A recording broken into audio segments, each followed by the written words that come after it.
ओम श्री गणेशाय नमः। नमस्कार प्रिय भक्तगणों, स्वागत है आप सभी का आपके अपने चैनल ज्ञान अर्थ में। श्रोताओं, आज आप रसपान करेंगे बुधवार की पावन एवं प्रचलित व्रत कथा, भगवान श्री गणेश की व्रत कथा। आइए ध्यान लगाकर रसपान करते हैं।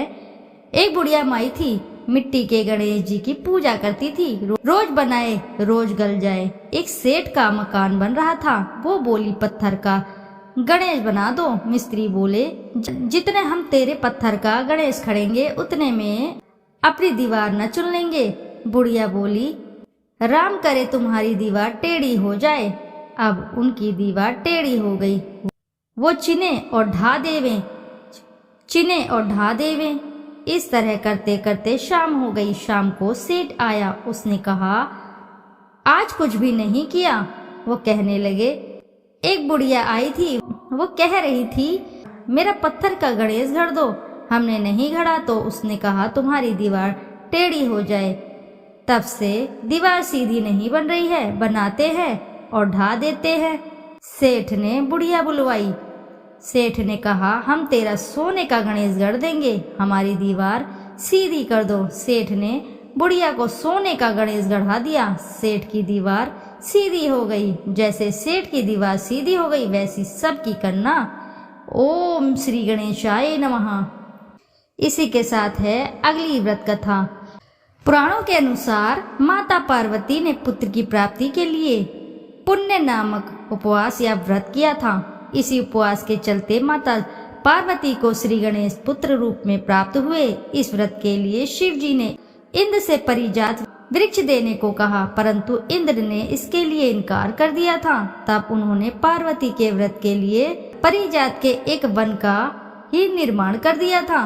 शिव महापुराण के अनुसार माता पार्वती को गणेश जी का निर्माण करने का विचार उन्हीं की सखी जया और विजया ने दिया था।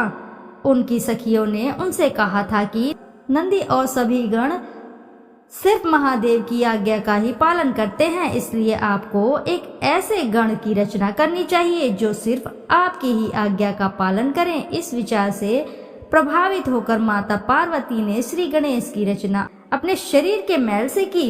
इति शुभम। आइए ध्यान लगाकर रसपान करते हैं बुधवार की पावन एवं पौराणिक व्रत कथा। समतापुर नगर में मधुसूदन नाम का एक व्यक्ति रहता था। वह बहुत ही धनवान था। मधुसूदन का विवाह बलरामपुर नगर की सुंदर लड़की संगीता से हुआ था। एक बार मधुसूदन अपनी पत्नी को लेने बुधवार के दिन बलरामपुर गया। मधुसूदन ने पत्नी के माता पिता से संगीता को विदा कराने के लिए कहा। माता पिता बोले, बेटा आज बुधवार है, बुधवार को किसी भी शुभ कार्य के लिए यात्रा नहीं करते। लेकिन मधुसूदन नहीं माना। उसने ऐसी शुभ अशुभ बातों को ना मानने की बात कही। दोनों ने बैलगाड़ी से यात्रा प्रारंभ कर दी। 2 कोस की यात्रा के बाद उसकी बैलगाड़ी का एक पहिया टूट गया। वहां से दोनों ने पैदल ही यात्रा शुरू की। रास्ते में संगीता को प्यास लग गई। मधुसूदन उसे एक पेड़ के नीचे बिठाकर जल लेने चला गया। थोड़ी देर बाद जब मधुसूदन कहीं से जल लेकर वापस आया तो वह बुरी तरह हैरान हो उठा, क्योंकि उसकी पत्नी के पास उसी की ही शक्ल सूरत का एक दूसरा व्यक्ति बैठा था।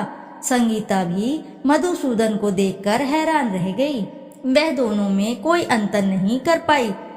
मधुसूदन ने उस व्यक्ति से पूछा, तुम कौन हो और मेरी पत्नी के पास क्यों बैठे हो?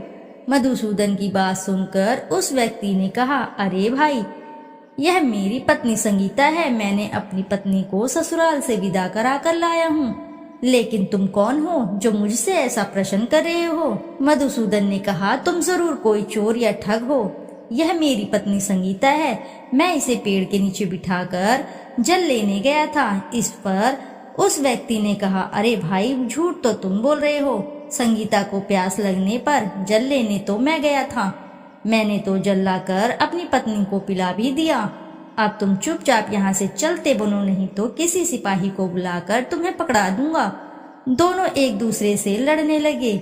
उन्हें लड़ते देख बहुत से लोग वहां एकत्र हो गए। नगर के कुछ सिपाही भी आ गए। सिपाही उन दोनों को पकड़कर राजा के पास ले गए। सारी कहानी सुनकर राजा भी कोई निर्णय नहीं कर पाया। संगीता भी उन दोनों में से अपने वास्तविक पति को नहीं पहचान पा रही थी। राजा ने दोनों को कारागार में डाल देने के लिए कहा। राजा के फैसले पर असली मधुसूदन भयभीत हो उठा। तभी आकाशवाणी हुई, मधुसूदन, तूने संगीता के माता पिता की बात नहीं मानी और बुधवार के दिन अपने ससुराल से प्रस्थान किया। यह सब भगवान बुद्धदेव के प्रकोप से हो रहा है। मधुसूदन ने भगवान बुद्धदेव से प्रार्थना की कि हे भगवान बुद्धदेव, मुझे क्षमा कर दीजिए, मुझसे बहुत बड़ी गलती हुई। भविष्य में अब कभी बुधवार के दिन यात्रा नहीं करूंगा और सदैव बुधवार को आपका व्रत भी किया करूंगा। मधुसूदन के प्रार्थना करने से भगवान बुद्धदेव ने उसे क्षमा कर दिया। तभी दूसरा व्यक्ति राजा के सामने से गायब हो गया। राजा और दूसरे लोग इस चमत्कार को देखकर बहुत हैरान हो गए। भगवान बुद्धदेव की इस अनुकंपा से राजा ने मधुसूदन और उसकी पत्नी को सम्मान पूर्वक विदा किया। कुछ दूर चलने पर रास्ते में उन्हें बैलगाड़ी मिल गई। बैलगाड़ी का टूटा हुआ पहिया भी जुड़ा हुआ था। दोनों उसमें बैठकर समतापुर की ओर चल दिए। मधुसूदन और उसकी पत्नी संगीता दोनों बुधवार को व्रत करते हुए आनंद पूर्वक जीवन यापन करने लगे। इस तरह भगवान बुद्धदेव की कृपा से उनके यहाँ खुशियां बरसने लगी। इस तरह जो स्त्री पुरुष विधिवत बुधवार का व्रत करके व्रत कथा सुनते हैं या सुनाते हैं, रसपान करते हैं व्रत कथा का, भगवान बुद्धदेव उनके सभी कष्ट दूर करते हैं और साथ ही सभी मनोरथ शीघ्र ही पूर्ण करते हैं। जो भी साधक इस कथा को सच्चे हृदय के साथ रसपान करते हैं, उनके कार्य में आ रही बाधाएं दूर होती हैं। आइए अब श्रवण करते हैं बुधवार की अगली व्रत कथा। भगवान श्री गणेश हर विघ्न बाधा को दूर करते रहते हैं। अपने सुहाग की लंबी आयु और ससुराल हमेशा खुशियों से भरा रहे, ऐसा वरदान देने वाले भगवान श्री गणेश की कहानी बुधवार के दिन आप अवश्य ही रसपान करें, जिसके रसपान से साधक के सभी दुख दरिद्रता दूर हो जाती है। साथ ही घर में सुख समृद्धि और मंगल ही मंगल होता है। आइए रसपान करते हैं ध्यान लगाकर। बुधवार के दिन गणेश पूजन के साथ यह कथा अवश्य ही रसपान करें। बुधवार के दिन सुनी जाने वाली पावन एवं पौराणिक व्रत कथा। भगवान श्री गणेश की पूजा हर पूजा से पहले की जाती है। महिलाएं खासकर अपने पति की लंबी आयु के लिए भगवान श्री गणेश की पूजा जरूर करती हैं। ऐसी मान्यता है कि भगवान श्री गणेश की पूजा करने से पति की लंबी आयु होने के साथ साथ ससुराल हमेशा खुशियों से भरा रहता है, वहाँ कोई भी दुख दरिद्रता नहीं आती है। आइए रसपान करते हैं ध्यान लगाकर। विघ्नहर्ता मंगल करता श्री गणेश जी की पावन एवं पौराणिक व्रत कथा। एक समय की बात है, एक भाई बहन रहते थे। बहन का नियम था कि वह अपने भाई का चेहरा देखकर ही खाना खाती थी। हर रोज वह सुबह उठती और जल्दी जल्दी सारा काम करके अपने भाई का मुंह देखने के लिए उसके घर जाती थी। एक दिन रास्ते में एक पीपल के नीचे गणेश जी की मूर्ति रखी थी। उसने भगवान के सामने हाथ जोड़कर कहा कि मेरे जैसा अमर सुहाग और मेरे जैसा अमर पीहर सबको दीजिए। यह कहकर वह आगे बढ़ जाती है। जंगल के झाड़ियों के कांटे उसके पैरों में चुभा करते जाते थे। एक दिन भाई बहन के घर पहुंची और भाई का मुंह देखकर बैठ गई तो भाभी ने पूछा पैरों में क्या हो गया है। यह सुनकर उसने भाभी को जवाब दिया कि रास्ते में जंगल के झाड़ियों के गिरे हुए कांटे पांव में चुभ गए हैं। जब वह वापस अपने घर आ जाए तब भाभी ने अपने पति से कहा कि रास्ते को साफ करवा दो, आपकी बहन के पांव में बहुत सारे कांटे चुभ गए हैं। भाई ने तब कुल्हाड़ी लेकर सारी झाड़ियों को काटकर रास्ता साफ कर दिया, जिससे गणेश जी का स्थान भी वहां से हट गया था। यह देखकर भगवान गुस्सा हो गए और उसके भाई के प्राण हर लिए। लोग अंतिम संस्कार के लिए जब भाई को ले जा रहे थे तब उसकी भाभी रोते हुए उसकी बहन आने वाली है, यह अपने भाई का मुंह देखे बिना नहीं रह सकती है, उसका यह नियम है।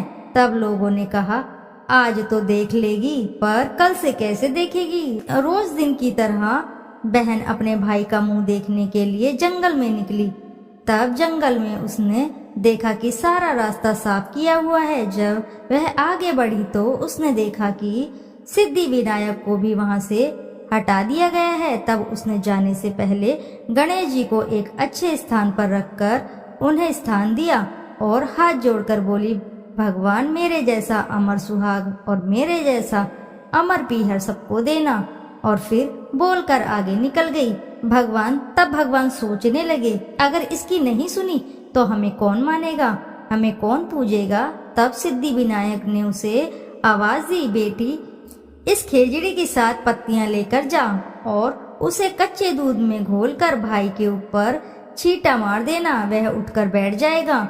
यह सुनकर जब पीछे से मुड़ी तब वहां कोई नहीं था। फिर वह सोचने लगी कि ठीक है, जैसा सुना वैसा कर लेती हूँ। फिर वह 7 खेजड़ी की पत्तियां लेकर अपने भाई के घर पहुंची। उसने देखा वहां कई लोग बैठे हुए हैं, भाभी भी बैठी रो रही और भाई की लाश रखी है। तब उसने उस पत्तियों को बताए हुए नियम के तहत भाई के ऊपर इस्तेमाल किया। तब भाई उठकर बैठ गया। तब भाई बहन से बोला, मुझे बहुत गहरी नींद आ गई थी। तब बहन बोली, यह नींद किसी दुश्मन को भी ना आए। और उसने सारी बात अपने भाई को बता दी। तो मान्यता के अनुसार यह है गणेश जी की चमत्कारी कहानियां। प्रेम से बोलिए प्रिय भक्तगणों, जय श्री गणेश महाराज की। प्रिय भक्तगणों, यदि आपको कहानी अच्छी लगी है तो वीडियो को जरूर लाइक करें, साथ ही चैनल को सब्सक्राइब करें और एक बार अपनी सच्ची श्रद्धा के साथ कमेंट बॉक्स में जरूर लिख दें, जय श्री गणेश महाराज की जय। फिर मिलते हैं आपसे ऐसी किसी कथा कहानी में। जब तक के लिए नमस्कार श्रोताओं।